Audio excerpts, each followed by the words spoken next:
ایک دفعہ کا ذکر ہے کہ ایک جنگل میں بہت سے خوبصورت سے جانور اور پرندے رہا کرتے، وہیں جنگل کے بیچوں بیچ ایک چھوٹی سی چڑیا ٹونی چڑیا رہا کرتی تھی۔ ٹونی چڑیا کا پتی بہت سال پہلے اس دنیا سے جا چکا تھا۔ ٹونی چڑیا اور اس کا بچہ پنکو رہا کرتے تھے۔ ٹونی چڑیا اپنے ہسبینڈ کو بہت یاد کرتی تھی۔ ٹونی چڑیا بہت محنت سے پنکو کے لیے کھانا لے کے آتی تھی اور اس طرح آج بھی ٹونی چڑیا اپنے بچے کے لیے کھانا لے کے کھانے کے لیے اسے صرف اور صرف مکئی کے دانے ملے۔ پنکو نے جب دیکھا کہ آج پھر مکئی کے دانے ہیں تو وہ رونے لگا اور کہنے لگا، مما میں آج پھر مکئی کا دانے نہیں کھاؤں گا، مجھے کھیر کھانی ہے، مجھے نہیں پتا، مجھے کھیر کھانی ہے۔ پھر سے کھانے کی تلاش میں پورے جنگل میں چلی گئی۔ اس نے پورا جنگل چھان مارا لیکن اسے کھانے کے لیے کچھ بھی نہیں ملا۔ وہ بہت سے پرندوں کے گھر بھی گئی لیکن اس وقت تک سارے پرندے ناشتہ کر چکے تھے۔ آخر وہ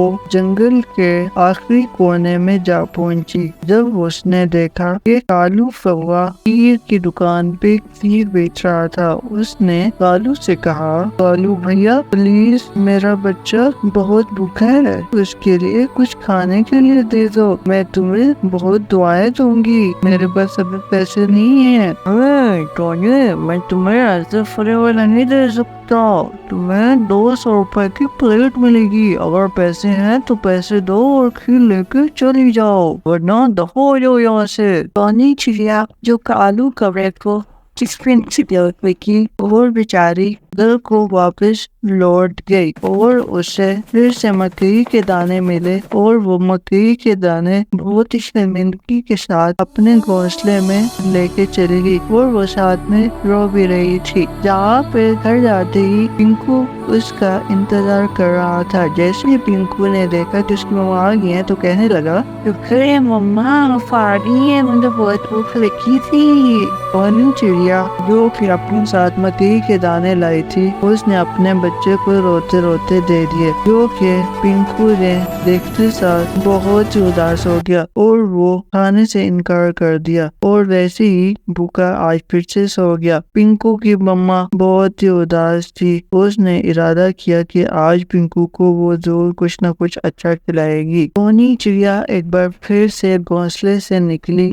اور جنگل کی طرف چلی گئی اور وہاں پہ وہ کھانا ڈھونڈنے لگی جس سے وہ اپنے بچے پنکو کا پیٹ بھر سکے اور جو پنکو کو اچھا بھی لگے۔ پورے جنگل میں دیکھنے کے باوجود ٹونی چڑیا کو کچھ بھی نہیں ملا اور آخر تھک کر وہ ایک درخت پہ بیٹھ گئی جہاں پہ اس کی ملاقات ایک الو سے ہوئی۔ الو نے کہا کہ بینا تم کیوں رو رہی ہو ٹونی، میں تمہیں ایک جگہ کو بتاتا ہوں، وہاں پہ تم جاؤ، وہاں پہ تمہیں ایک قیمتی چیز ملے گی، اس قیمتی چیز کو لینا اور اس کو اپنے ساتھ لے کے آنا اور اس کے بعد تمہارے پاس عقل اور دانائی کم نہیں ہے اور تم بھی دوسرے پرندوں کی طرح اپنے بچوں کو اچھا کھانا دے سکتی ہو۔ پرانے غار کی گفا میں تمہیں کچھ ملے گا، تم رات ہونے سے پہلے وہاں پہ پہنچ جاؤ۔ ٹونی چڑیا یہ سن کے وہاں سے اڑ گئی اور وہ طویل سفر طے کرنے کے بعد الو کی بتائے ہوئے کالی گفا میں پہنچ گئی۔ کالی گفا میں ڈرتے ڈرتے پہنچنے کے بعد جب ویسے ہی وہ اندر گئی تو وہاں پہ اس کی آنکھوں کے سامنے اندھیرا چھا گیا۔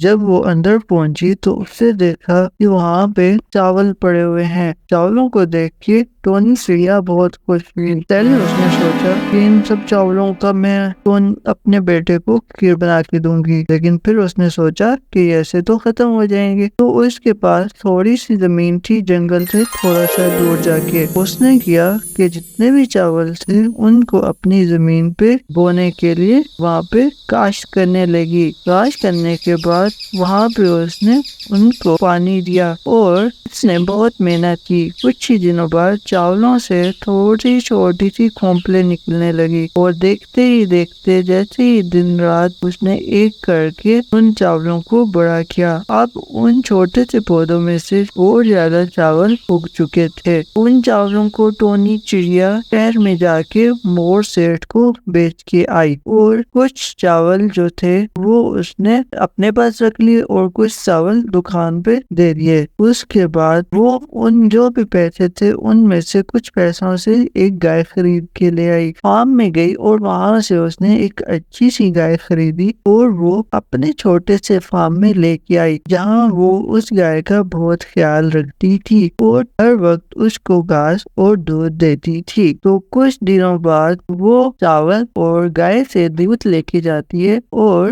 گھر بناتی ہے۔ آج پنکو بہت خوش تھا۔ پنکو نے کہا واو واو آج تو مجھے کھانا کھائیں گے، واو آج تو میں کھیر کھاؤں گا، مما مما آج تو میں کھیر کھاؤں گا، بہت مزے کی کھیر کھاؤں گا، آج تو میں بہت پیٹ بھر کے کھانا کھاؤں گا اور کچھ بھی نہیں چھوڑوں گا، مما آج تو پرومس میں سب کچھ کھا جاؤں گا۔ پنکو کو خوش دیکھے ٹونی چڑیا بہت خوش ہو جاتی ہے اور وہ سب سے پہلے چاولوں کو پانی میں ڈالتی ہے اور اس کو بوائل کرتی ہے۔ بوائل کرنے کے بعد اس میں وہ چینی ڈالتی ہے اور چینی ڈالنے کے بعد اس نے گائے سے جو دودھ آیا تھا وہ چاولوں میں دودھ ڈال دیتی ہے اور کھیر بننے کا انتظار کرتی ہے۔ جیسے ہی کھیر بنتی ہے تو وہ اپنے پنکو کے لیے لے کے جاتی ہے اور پنکو کو کھلاتی ہے۔ آج پنکو بہت ہی خوش تھا کیونکہ اس کی فیوریٹ فوڈ اس کو آج مل چکی تھی۔ اس کی مما نے کہا کہ بیٹا اگر تم بھی محنت کرو گے تو کامیاب ہو جاؤ گے۔ پنکو نے کہا کہ ہاں وہ بھی بہت محنت کرے گا۔ کھیر میں سے بہت ہی اچھی خوشبو آ رہی تھی جو کہ ان کے کالو کوے کے گھر تک پہنچ رہی تھی۔ کالو کوے کی پتنی اور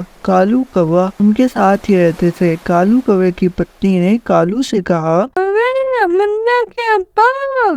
یہ ٹونی چڑیا تو بہت امیر ہو گئی ہے، ہم سے بھی زیادہ امیر ہو گئی ہے، دیکھو اب وہ ہر روز کھیر بناتی ہے، اس کی خوشبو ہمیں یہاں تک آتی ہے۔ کالو نے کہا کہ صبر کرو، میں اس کے کھیت آج جلا کے آ جاؤں گا اور اس کو سبق سکھاؤں گا۔ سب سے امیر اور سب سے بڑا اس جنگل میں میرے سے کوئی نہیں ہو سکتا۔ یہ کہہ کے کالو کوا آگ لگانے کے لیے اس کے کھیتوں میں چلا جاتا ہے اور جیسے ہی آگ لگانے لگتا ہے اس کے پروں میں ایک چنگاری گرتی ہے اور اس کے پروں میں آگ لگ جاتی ہے۔ یہ دیکھ کے وہ کہتا